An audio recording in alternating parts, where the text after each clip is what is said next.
expliqué qu'on était dans le camion caméra. On est filmé, on peut pas faire les cons. On peut pas faire n'importe quoi. Ah non.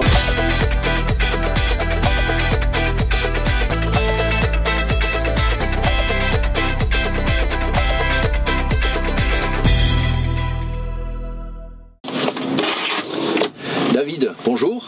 Bonjour. Alain, démonstrateur Volvo.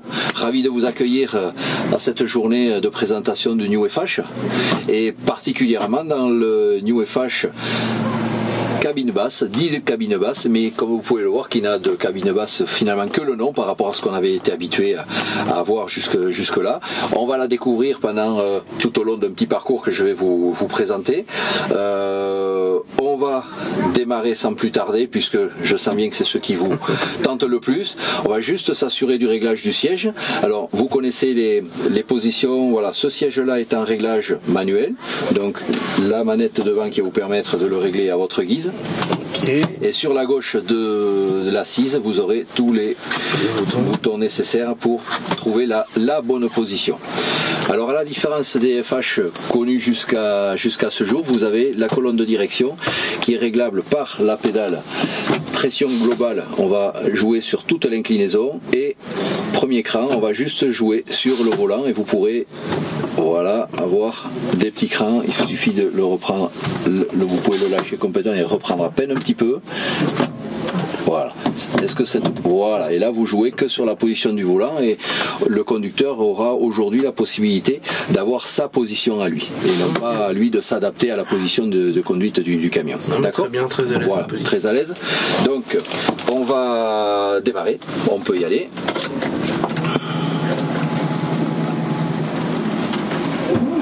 Voilà, et tout au long du parcours, je vous présenterai le potentiel et tout ce qu'on peut trouver sur ce New FH. Donc le frein électrique étant, mais par définition électrique, il va se couper tout seul dès que vous allez démarrer après avoir mis la boîte en mode auto. Voilà, on peut y aller, David. Parfait. Là, je vous laisse choisir les quilles que vous voulez. On prend par où ? On va partir en face là et on va sortir comme la citerne que vous avez face à vous. Par contre, je pense qu'elle va sortir après à droite et nous on prendra à gauche dès qu'on sera sorti du parking. Voilà.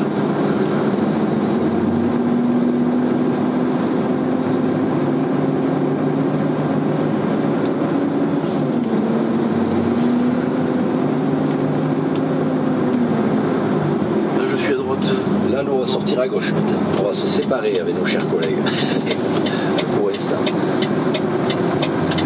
Là, ce sont les camions qui font les tours sur le circuit pour les gens qui n'ont pas le permis, qui veulent malgré tout, qui n'ont pas amené le permis tout simplement. Le circuit leur permet de pouvoir essayer malgré tout. Et nous, on va quitter le circuit pour aller sur la route.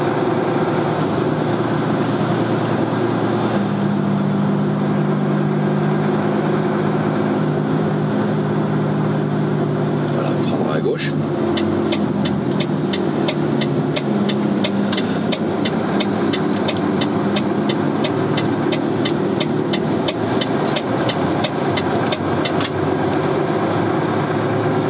Donc première nouveauté, on dira par rapport au FH dit classique aujourd'hui que l'on connaît tous bien et que vous connaissez particulièrement, c'est que la position automatique sur le ralentisseur va se trouver avec donc la faculté high roll va se trouver tout à fait en haut et non pas au premier cran comme vous pouvez la connaître jusqu'à aujourd'hui. Là on va filer tout droit.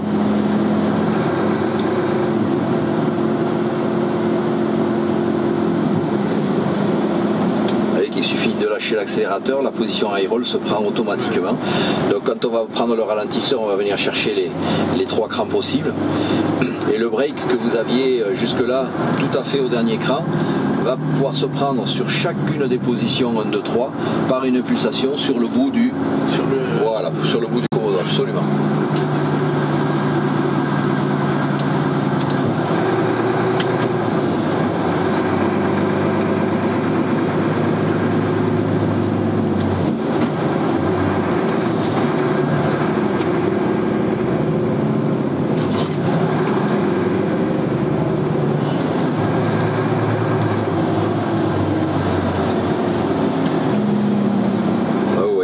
pour sortir du circuit et les quelques contours que nous avons fait jusque-là, il ne faut pas aller bien loin pour voir que les 17% de surface vitrée en plus rendent... très bonne visibilité dans les rétroviseurs, on n'a pas d'angle mort. Là on prendra à gauche. Voilà, les angles morts, il y en a plus. Ça, c'est... Et même à droite là on a une très bonne visibilité aussi. Dans l'angle, absolument. Les vitres descendent beaucoup plus. C'est vrai que la petite partie à jouer dans le montant des rétros qui pourra permettre d'aller bien trouver un scooter ou deux dans les ronds-points. Dans les ronds-points, c'est tout à fait. Voilà. Alors ce véhicule, David, au rond-point on prendra tout droit, direction Châlons. Ce véhicule est équipé d'une suspension pneumatique intégrale et qui plus est d'une suspension à roues indépendantes. Ok, d'accord. Mais on sent la souplesse quand même il y a un confort de conduite. On le sent pas. Ouais, vous sentez la différence. Il était déjà très bon dans le FH actuel, classique, mais on sent l'évolution. Là, on va partir vers Châlons ici, voilà, tout droit.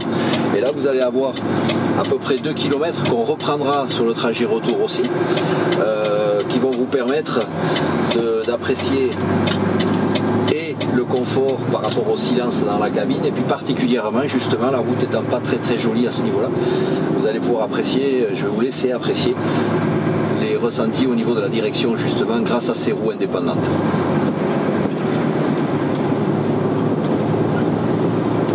Ouais, tout à fait. On sent pas les chocs. On sent la direction. On tient le volant pour le tenir, mais on n'a pas besoin de le cramponner, de le serrer. Ah ouais, serré.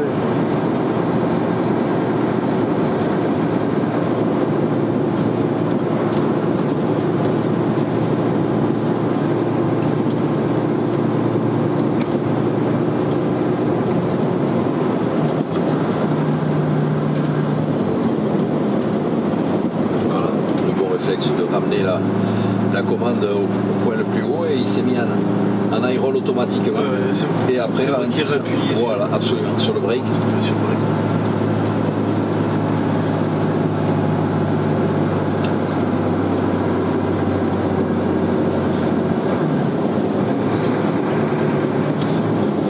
Il y a une très bonne souplesse, très bon confort de conduite. Il n'y a aucun choc dans la direction. Voilà,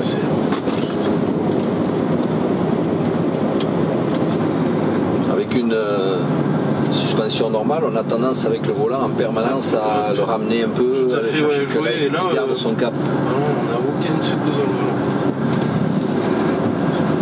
Donc là, David, on passera sous le pont et aussitôt après à gauche en direction de Châlons. Je vois que là vous avez pris les trous par plaisir. Ouais. Non, mais c'est vrai. Mettez-nous des trous. Non, c'est vrai, on ressent rien dans ce volant, c'est impressionnant.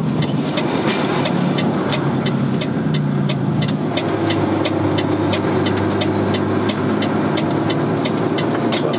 Et on va s'intégrer sur la route juste en haut, jusqu'au prochain rond-point, où on prendra aussi la direction de Châlons.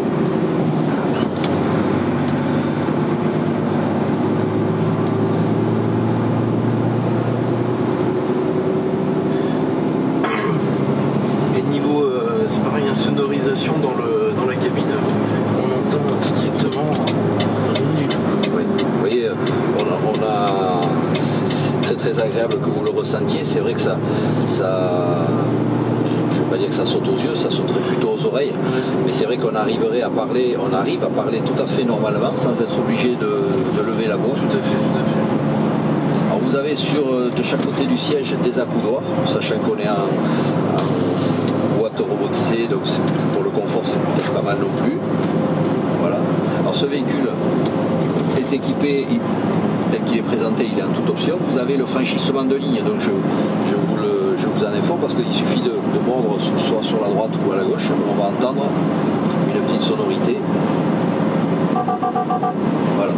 Donc ça c'est pour prévenir un peu éventuellement la somnolence, pourquoi pas l'inattention, ça va vous prévenir effectivement par ce petit signal. De même que dans l'angle ici, vous avez un petit récepteur d'information par rapport à un capteur qui va se trouver derrière la couchette, qui va vous avertir de l'arrivée dans la zone dite angle mort d'un véhicule, vélo, scooter, voiture, peu importe, qui n'aurait pas été détecté jusque-là. Vous allez avoir un signal et sonore et un signal lumineux également qui va clignoter. Qui indique qu'il y a quelqu'un. Qui indique qu'il y a quelqu'un dans le champ, effectivement, normalement il n'aurait pas lieu d'être. Bon, c'est surtout utile dans les flux de circulation intense, pour toutes les pénétrantes, les bouchons. Voilà, absolument.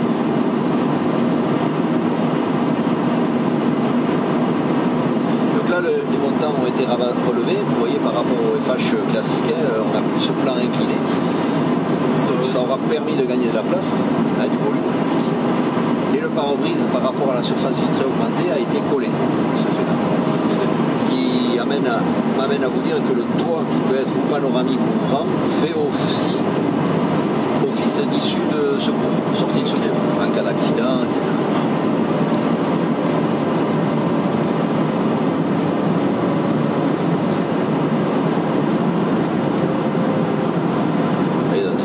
Comme ça, effectivement, tel que vous le faites, et que vous le conduisez depuis toujours. Très facile à mettre en main. Très facile à mettre en main et à conduire. Et à conduire oui, parce que là, vous avez utilisé l'accélération, puis l'inertie du véhicule, et ensuite le ralentisseur qui vous aura permis de passer le rond-point sans toucher à la pédale de frein, ce qui n'est pas négligeable. Donc là, tout droit direction Châlons.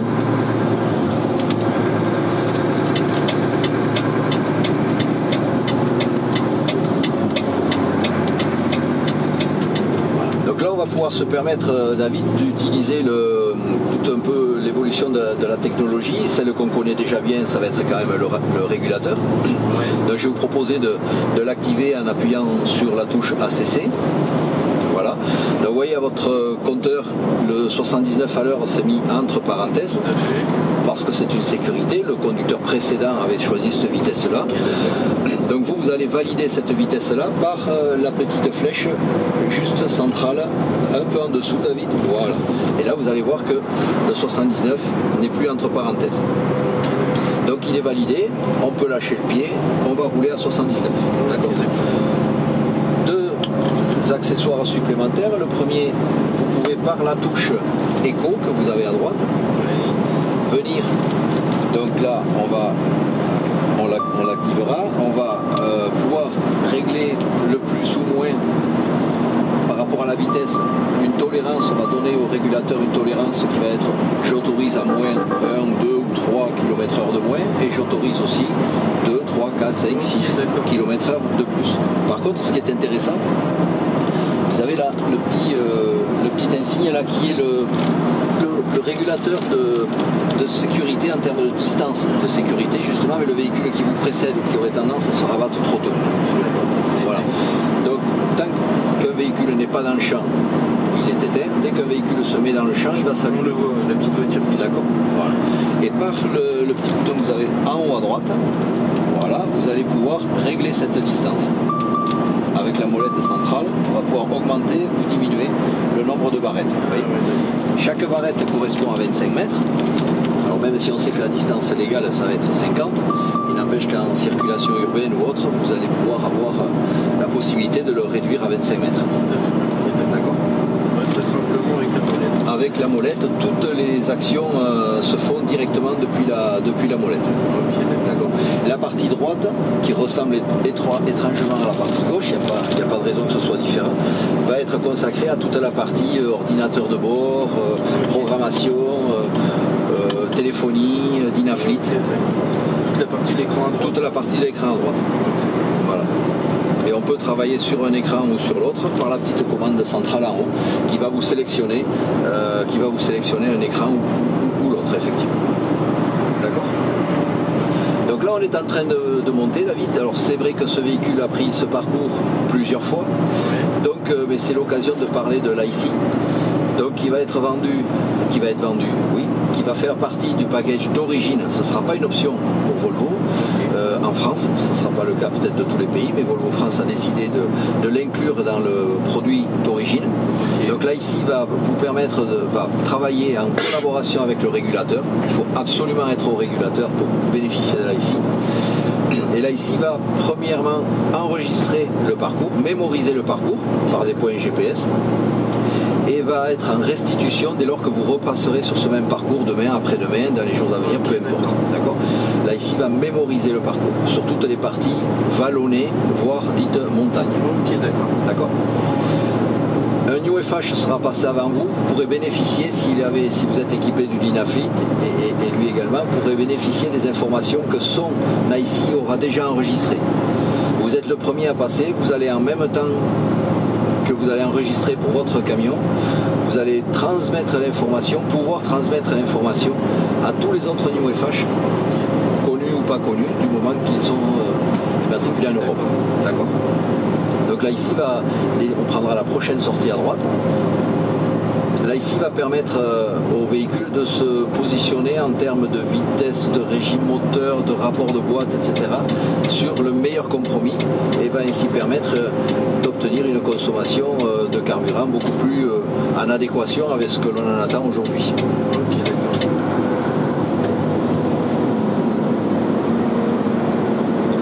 Donc vous avez vu là le régulateur s'est coupé globalement tout seul, il suffit de prendre le ralentisseur, il le fait absolument tout seul. Alors soit par ces moyens-là, soit en appuyant sur le petit bouton 0 complètement à gauche de votre commutateur, ça fait le même effet. Là je vais juste vous conseiller de mordre sur les bandes blanches parce que le pont est assez étroit. Ok, d'accord.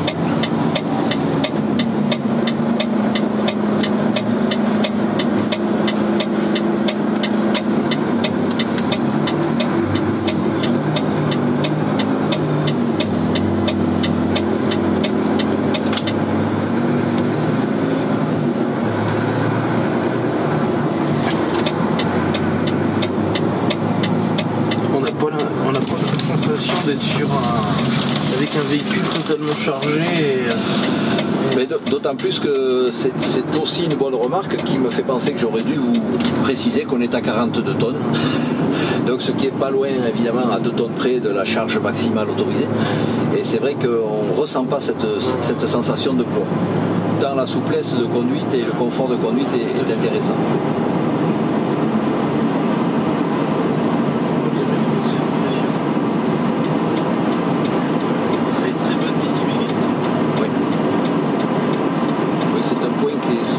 Peut-être le point numéro 1 qui a été relevé par tous les conducteurs qui ont pu profiter de cet essai. Ce côté très panoramique et en même temps très très efficace en termes de visibilité.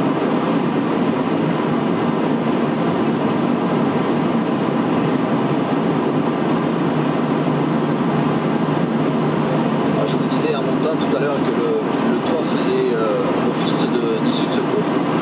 On ne peut donc pas y adapter un climatiseur, un refroidisseur plus exactement indépendant, puisque c'est souvent justement dans ces espaces-là qu'ils sont installés.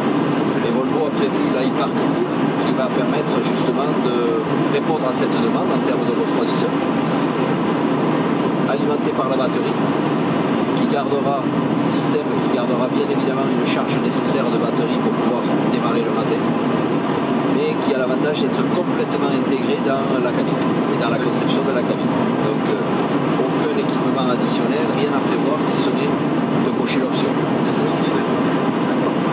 Donc on a le flux d'air frais dans les bouches du tableau de bord. Absolument, vous aurez l'accès en cabine par les bouches d'origine du tableau de bord, il n'y a pas de particularité d'installation spécifique.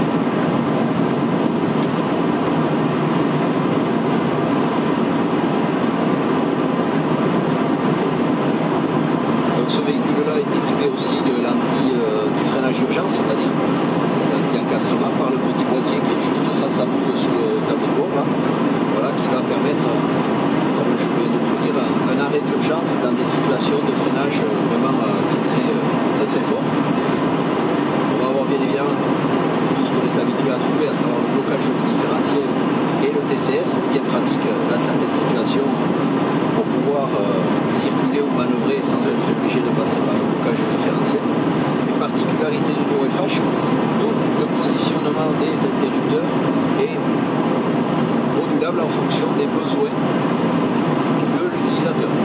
Tel interrupteur peut être déplacé selon l'utilisation que le conducteur en aura tous les jours. Intervertir, c'est pratique ça. Voilà, c'est pratique, on peut intervertir parce que la fonction est intégrée non pas dans le faisceau à l'arrière, mais dans l'interrupteur lui-même. Le faisceau, lui, est universel.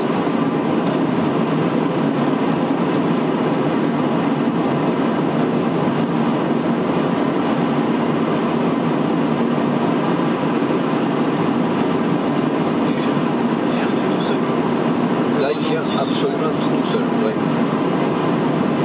Oui, mon régulateur en ACC, il va absolument tout faire tout seul, réguler la distance avec le véhicule qui précède, dès lors qu'il aura suffisamment d'inertie, il va décider de lui-même, il l'a fait 2-3 fois sur le parcours, de se mettre justement en aérole.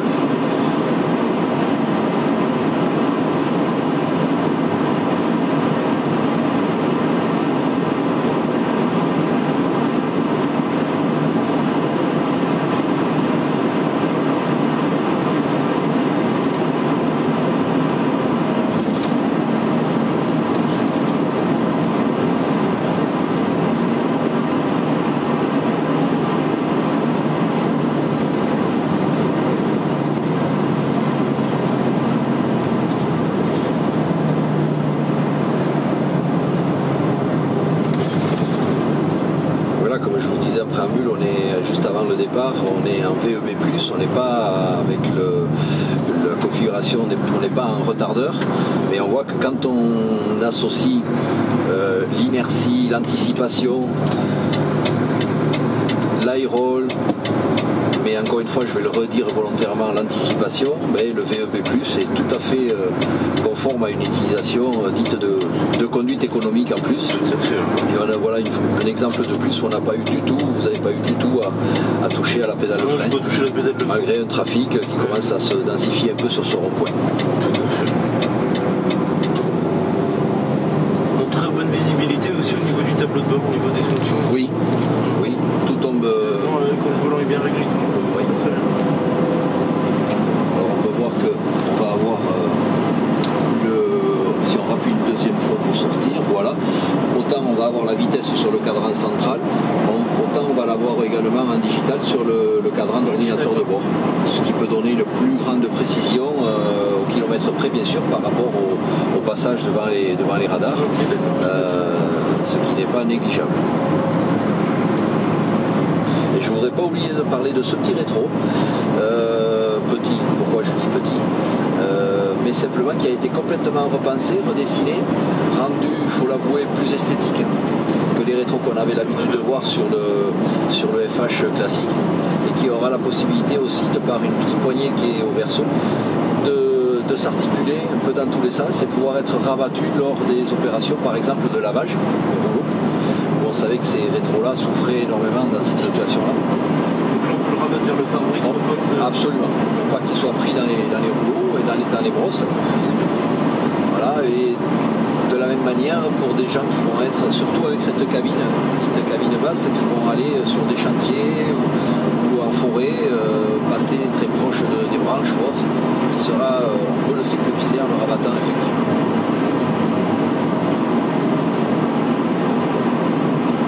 Parce que c'est vrai que ce véhicule il va être destiné à tout un tas d'activités, particulièrement évidemment adapté à l'activité en BNTP, céréalière pourquoi pas, mais TP essentiellement aussi parce que par la hauteur hors tout du véhicule qui sans déflecteur ne dépasse pas les 3,43 m, donc possibilité de passer sous les trémies sans aucune difficulté. Activité aussi en citerne, plateau, peu importe. Mais il y a du volume dans la cabine, même si on est sur une cabine plate, on a du volume. Il y a quand même l'espace. Ah oui, il y a vraiment d'espace. Mais Volvo a voulu que ce soit, on sortirait à la prochaine à droite, Volvo a tenu à ce que ce soit un véhicule abouti et qu'on se sente sorte pas pénalisé par le fait d'avoir une cabine basse. Dès lors que le véhicule est adapté à l'activité, on va retrouver tous les placards effectivement. On peut avoir devant, derrière, etc. Comme dans une cabine globe. Et évidemment, à la seule différence près que les volumes seront différents. Mais tout y est. Tout y est. Rangement au-dessus des portières. Voilà. Le store est électrique, le pare-soleil plus exactement est électrique par la petite commande en haut. Voilà. Grande précision d'utilisation.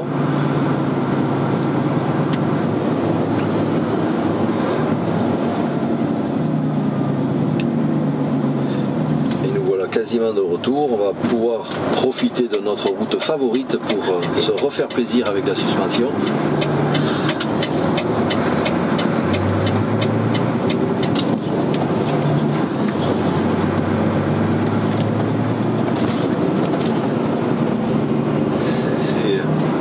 C'est révolutionnaire aussi ça. Quand on s'en rend dans la direction, vraiment, aucune secousse. Aucune secousse. Ah non, aucune secousse dans le volant. C'est vrai, on l'apprécie. On a le mouvement forcément de la suspension de la cabine et du véhicule, mais sinon dans la direction.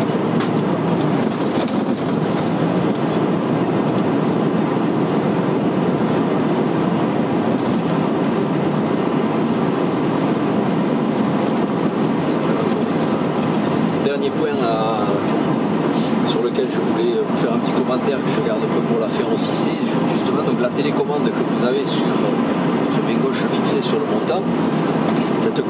Cette télécommande reste pour l'instant a priori une option, mais il n'empêche qu'elle peut avoir toute sa place dans les véhicules selon là aussi l'activité que l'on peut avoir. À savoir qu'elle est multifonction et surtout elle est capable de mémoriser tout un tas de fonctions. On peut allumer ou éteindre les feux, on peut démarrer ou éteindre le moteur, on peut venir varier le régime moteur si on est en situation de déchargement dans une usine pour un peu qu'on soit un peu distant du camion, on peut se permettre de venir augmenter le régime moteur. On va pouvoir aussi, particulièrement intéressant pour les transporteurs qui travaillent en benne, on va pouvoir avoir de visu en temps réel non seulement la charge du véhicule, mais également la répartition de cette charge par essieu. Donc ça c'est très très intéressant. Et instantanément. Au fur et à mesure du chargement, vous récupérer les informations concernant la répartition de charge. Très très utile justement, autant même dans les carrières ou autres, les pesons vont permettre d'avoir la charge complète, mais la répartition par essieu est très très très importante aujourd'hui à respecter. On va avoir aussi la possibilité de mémoriser des hauteurs qu'on pourrait appeler des hauteurs de quai, mais pourquoi pas des hauteurs liées à des accès sur certains chantiers. Bon, ça s'appelle quai numéro 1, niveau quai numéro 1, niveau quai numéro 2, 3, 4. Donc on va pouvoir mettre le véhicule à la bonne hauteur, mémoriser la position et chaque fois que le conducteur va se représenter sur ce quai ou sur cet accès là, pourra venir instantanément positionner son véhicule à la bonne hauteur par une simple reprise de la commande.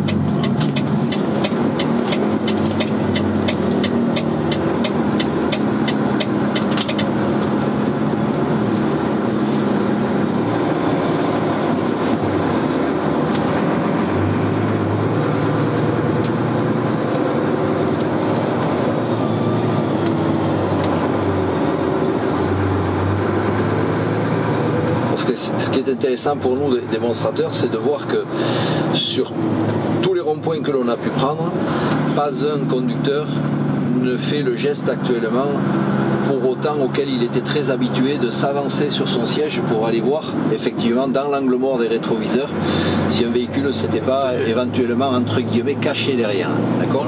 C'est vrai que là il n'y a pas à bouger du siège. Position de conduite, en plus avec le réglage du volant la colonne oui, en deux parties. Et la colonne en deux parties et le volant lui-même. On prendra à droite.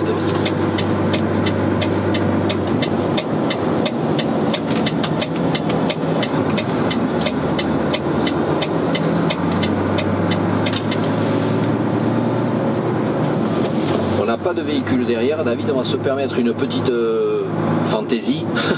On va s'arrêter dans la côte quand on sera pratiquement en haut. Et je voudrais non pas vous démontrer l'efficacité de l'interrupteur pour l'aide du démarrage en côte, parce que je suppose que vous le connaissez parfaitement. Sinon, je peux vous la démontrer aussi. Mais je voudrais vous montrer, on va faire les deux. Ouais. La personne derrière, on va faire les deux. Très très bien. Donc l'aide au démarrage en côte, je suis au frein au pied. Je vais l'activer ou le désactiver. Dès qu'il est activé, il va être effectif tant qu'on n'a pas coupé le contact. Donc là, vous allez lâcher votre frein et il y a à peu près 2 secondes à 3 secondes de retenue qui vous permet de reprendre l'accélérateur sans reculer. On a le petit logo qui sont... Voilà, exactement. Et on peut démarrer. Vous voyez ?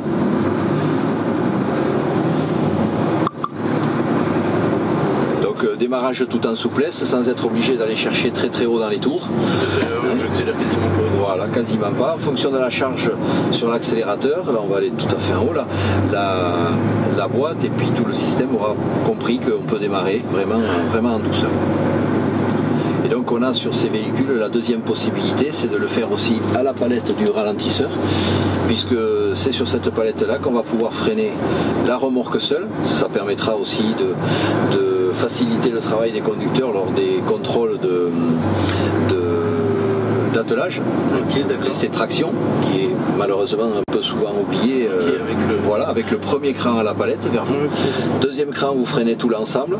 Et cette position-là a la même fonction que l'interrupteur et vous permettre un démarrage en souplesse et en douceur avec la retenue, comme l'interrupteur que l'on a utilisé à l'instant. Là, si je peux vous demander de vous mettre finalement derrière la première semi. Je me mets derrière ? Oui, derrière ou dans l'axe, vous voyez, là, voilà, très très bien. Voilà. Parfait, David.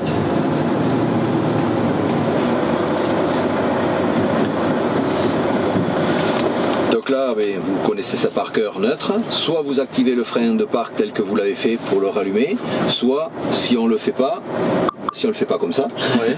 Même si c'était la bonne méthode, ouais, tout à fait. En coupant le contact, il va s'activer tout seul. Ok, d'accord. Voilà. Okay. Voilà pour ce petit tour du...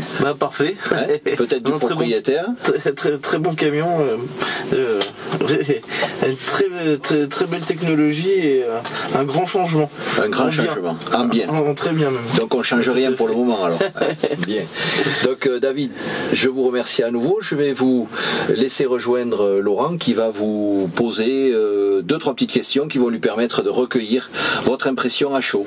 D'accord ? Ça marche. Merci beaucoup David et profitez bien de la journée qui vous est proposée par Volvo.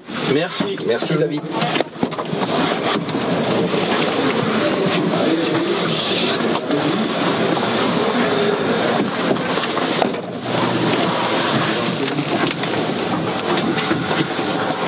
Bonjour.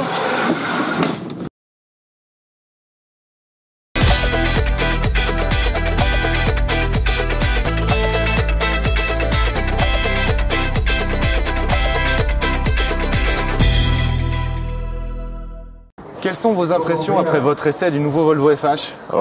Une impression de très grand changement, en très bien, un très bon camion, très confortable, très souple à la conduite et avec un espace de vie à l'intérieur qui a beaucoup été amélioré. Vous avez été surpris par l'assistance électronique, notamment tous les apports en cette matière ? Ouais, tout à fait. Ouais. Il y a une assistance électronique dessus qui est très impressionnante et très efficace. Quant aux suspensions, qu'en avez-vous pensé ? Suspension géniale. Suspension indépendante. Génial, voilà, roue indépendante, génial. On ressent rien du tout dans la direction. Vraiment un confort, un plaisir de conduite inégalable. Si vous ne deviez retenir qu'un aspect, un aspect en particulier de ce Volvo FH, lequel ce serait ? Les rétroviseurs. Pourquoi ? Une très grande visibilité et on n'a plus besoin de se déplacer comme on pouvait faire sur les anciennes versions. Et on a de très grande visibilité dessus. Je vous remercie monsieur. Ça marche. Bonne journée.